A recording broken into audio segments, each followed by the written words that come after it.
Hello, guys, and welcome to CastCast. I'm your host, Casty Streeter, and today we'll be looking at the Thursday night football matchup between the Baltimore Ravens and the Miami Dolphins. I don't think there needs to be much to be said. We'll start with Baltimore. I don't think there's much to talk about in terms of them, to be honest with you, just because I do think they are the better team. They are very expected to win, and I don't see any reason not to. But we will touch on that with Miami. But looking at the Ravens, story of the week, of course, Lamar Jackson was thought to be playing Sunday. Obviously, they had that whole practice fiasco of where, hey, he was a full participant, but he participated in the scout team. But looking at Lamar Jackson this week, he was a full practice all 3 days.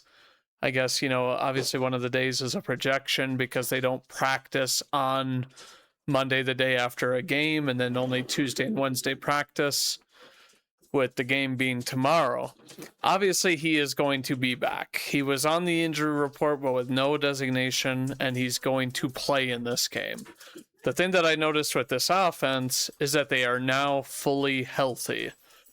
You've got all your wide receivers. I mean, the only person injured, obviously, is Dayton Wade, which we all know is not a prime and focal piece of this offense at all. It really runs through, obviously, Jackson and Henry. Not so much Henry this year. He's been kind of having a down year, but in terms of teams to get a kickstart and to kickstart Derrick Henry, the Dolphins are the prime candidate to be able to really just run all over the Dolphins. No pun intended. You look at their offense as well. I think this is a very complete offense. I think that they do really need to get the passing game going a little bit more. Not that it's been bad, but you just kind of look at it and I'm like, I expect a lot more with kind of the camaraderie that they have. The addition of DeAndre Hopkins was very, very good. I think that he's the guy that they've been kind of going to in third down situations that can be kind of you expect him to be able to run a route as precise as you need it and be able to get a first down with those strong hands of his. Obviously, Mark Andrews is still very good. Isaiah Likely had, a pretty good year last year and has seemingly kind of taken, I wouldn't say a step back, but was hurt earlier in the year. Their O-line as well has been playing very, very well. It is one of the reasons why I think that they do have the recipe to be able to potentially take number one in their division, a division where you just had the Steelers lose on Sunday night. You had obviously the Bengals lose, a painful loss against the Jets. And then the Browns are kind of the Browns, and they're really a team that I'm like, are these guys going to are they going to be able to do anything to make a run? Like, their defense is ready, but is their offense nearly ready on that team? But looking at the defense here, the one thing that I would like to mention is that Kyle Van Noy returning is a huge boon. Not only is he a very, very strong leader to this team and, does everything you want pretty well as a jack of all trades rusher and veteran player, but he's kind of the glue, in my opinion, to this defense. Obviously, you miss Mandabek. I'm not going to talk anymore on that. It's very sad, and if his career does end, that is going to be a huge blow for this team. But this team has been getting better, and the further away from when Mandabek was injured, the better off I think they'll be to figuring out how they're going to have to play, because you can't just turn the clock on a defense and be like, how do we play the most proficient defense possible and, make up for the loss of this big name. It's a very hard thing when you lose a top guy like this. But overall, I think, hey, they've got, talent all around the board. And I think that Malachi Starks has been playing very well, even though, he's listed as a backup here now. Kyle Hamilton, as we know, can do it all, essentially. Nate Wiggins looks like he's kind of coming into his own after having some injuries early in his career, in his second year now, picking off Caleb Williams in a game crusher for the Bears on Sunday. And just overall a defense that looks a lot better. And then, of course, Roquan Smith. I know that most people would say he's the glue. I think that it's hard to be the sole proprietor to carry a defense. I think you can do it, a lot easier from if you're in a pass rush situation or a run stopping situation. And Roquan Smith has very good coverage and very good run stop, but not really pass rush ability. It's not his strength and it's not what he's used for, which is why I say Van Noy is that way. Now we're going to move on to the Dolphins. There's so much run with them that I'm like, what are these guys going to do? Obviously, a wide receiver, they're shallow. Waddle's the guy. Malik Washington and Westbrook-Ikhine. Westbrook-Ikhine looked promising at time, but it's like, I just don't see it really working there. The other major thing that I think has really debilitated them is that, Julian Hill is out, who's their second tight end, but you had Darren Waller balling out, and then he gets injured and put on IR. So you have Tanner Connor, who's obviously got a lot to prove and a lot to fill. Last year was obviously Jonnu Smith, and I feel like the tight end and the McDaniels offense, plays a very pivotal role. So can Tanner Connor really step up in the passing game? Because otherwise it's the Waddle and Tua show. And I mean, you obviously have A-Chain, but A-Chain hasn't, he's a home run waiting to happen, but it's been kind of rough. And if you are talking to me about, the week 1 through 4 Ravens defense where they were just getting blown out and the defense literally couldn't stop anything, then yeah, I would kind of presume that maybe this becomes a running back battle between A-Chain and Henry potentially. But even the Ravens back then weren't running the ball very well either. But looking at this, I do think that A-Chain is going to have to somehow carry this team for them to have a chance like he's done on other occasions. I just don't see the passing game really coming alive. If they had Tyreek, maybe, but they don't. And this O-line has been very, very bad. The only name I honestly that I really, really recognize is Cole Strange, who's a decent guard. But then you look at the defense. It's kind of interesting to me that you draft Kenneth Grant, who is obviously a very high pick. You pick him 13. You kind of expect a guy like this to start, and it isn't very good to me when you have a guy like this who's touted as a 3-tech ready defensive tackle, and he gets picked, in the top half of the first round, and he is not starting. You can't tell me that you look at Zach Sealer and Benito Jones and you're kind of like, oh, this guy who's 30 is beating out a 22-year-old who was he was a round 7 pick by Baltimore. So they moved on from him. And then Benito Jones, obviously a bigger guy, but 27 years old in his 5th season. And to me, the stats kind of say it all, where it's like this. What is going on with Miami's defense? I feel like if you're Miami, you're making your claim right now that Kenneth Grant, you don't think too highly of him, which is wild to me.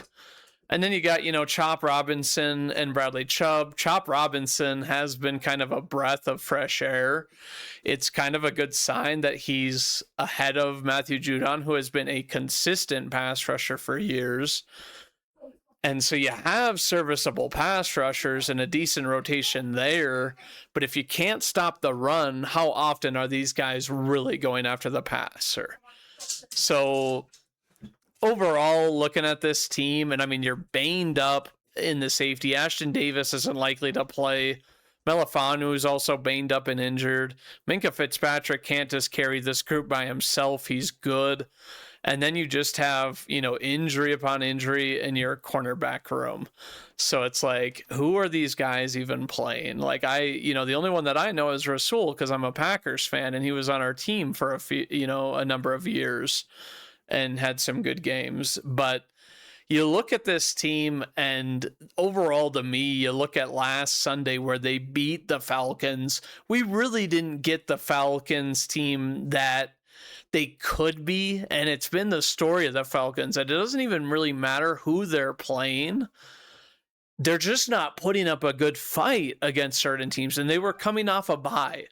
You guys, and somehow they weren't able to get the run game going. Now, do I think that that's the Dolphins? Do I think that that's the Dolphins somehow performing really well and their defense is turning around? If that's the case, then, fill me in on how they're turning it around with this group of guys and the players that they have and who's starting and that sort of thing.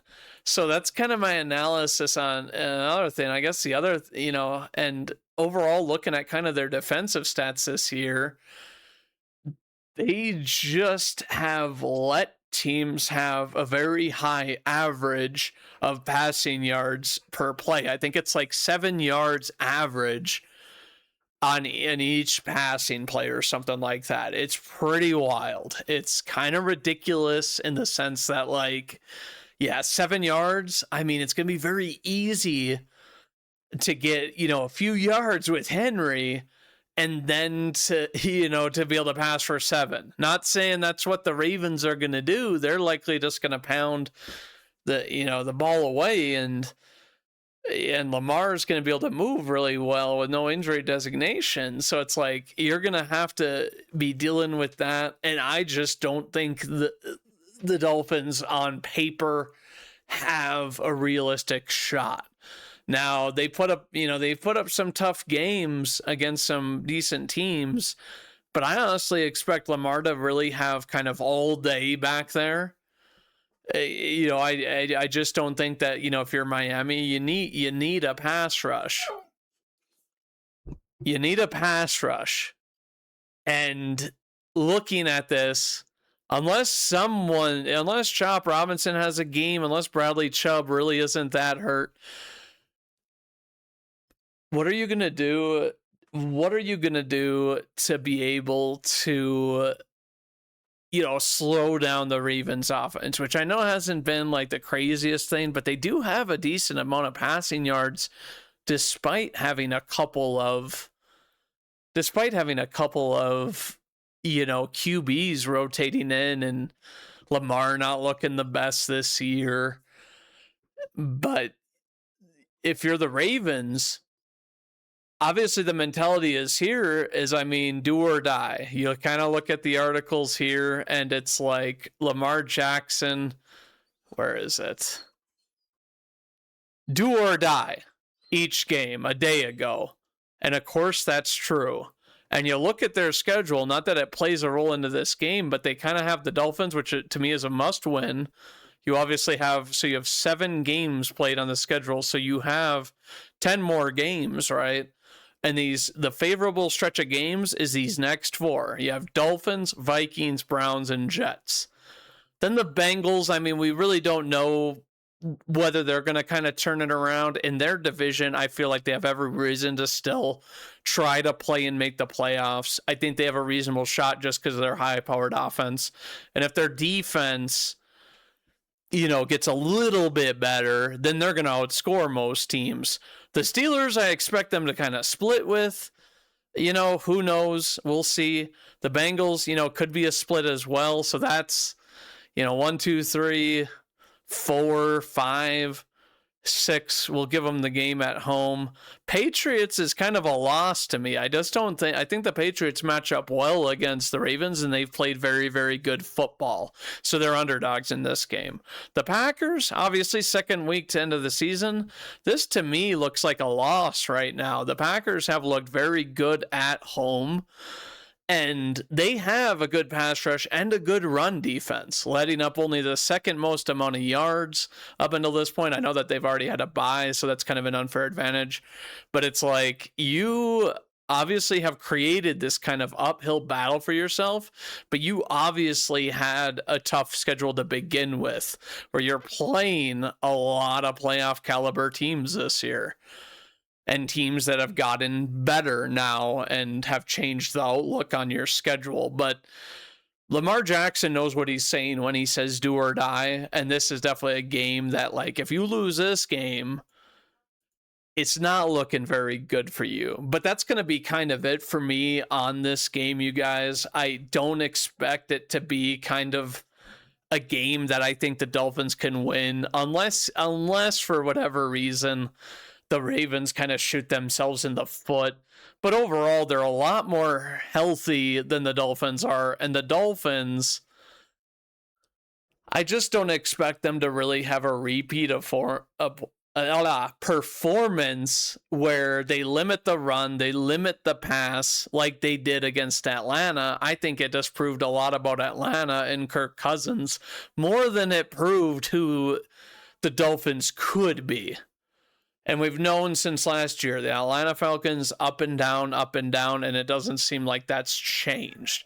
So you look at the Ravens, they just beat a team that, everyone was high on. Everyone was getting higher on because of the 4-game win streak that they had in the Bears, and who had a much more talented offense, in my opinion, than the Dolphins. So looking at this game, I expect it to be a tough game, and even though Miami is at home in this game.